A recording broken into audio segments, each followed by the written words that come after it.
O'tgan darsimizda o'nli kasrlar haqida tushuncha berib o'tdik. Bugun shu mavzuni davom etamiz. Ko'rib chiqilgan misollarimizda biz asosan to'g'ri kasrlarni o'nli kasrlar yozilishida mashq qildik. Endi noto'g'ri kasrlarga misol keltirib, ularni qanday o'nli kasrga kasr ko'rinishida yozishni ko'rib chiqamiz. Noto'g'ri kasrlarga misol keltirsak, bu kasrlarning surati mahrajidan katta. Demak, 23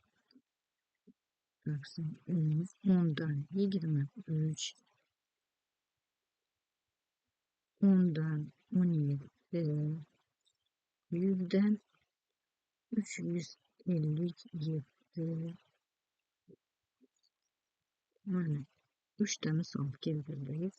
Endi bularni o'nli kasrga aylantirish uchun oldin butun qismini ajratib olamiz. Demak, noto'g'ri oddiy kasrlar to'g'ri kasrga aylantirish uchun uni butun qismini ajratib olamiz. Buning uchun suratini mahrajiga bo'lishimiz kerak. 23 ni 10 ga bo'lsak, bunda 2 butun va 3 qoldiq qoladi. 3 qoldiq. Oddiy kasrga keltirsak, 2 butun oldinga yozilib, qoldigi 3 suratga yoziladi, mahraji ko'chirib yoziladi. Demak, 2 butun 10dan 3.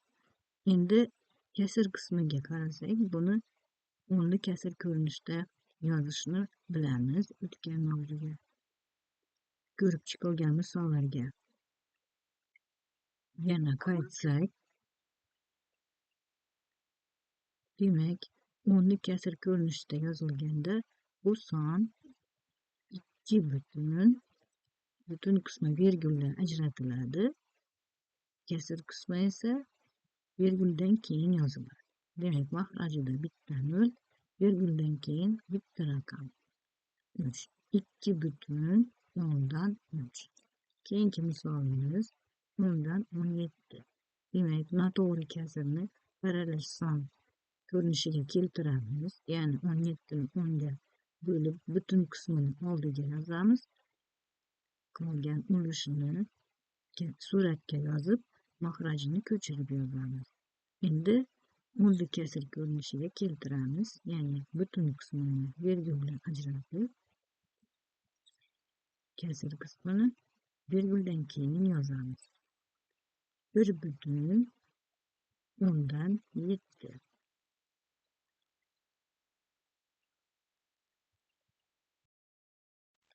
Keyingi misolimiz 100dan 357.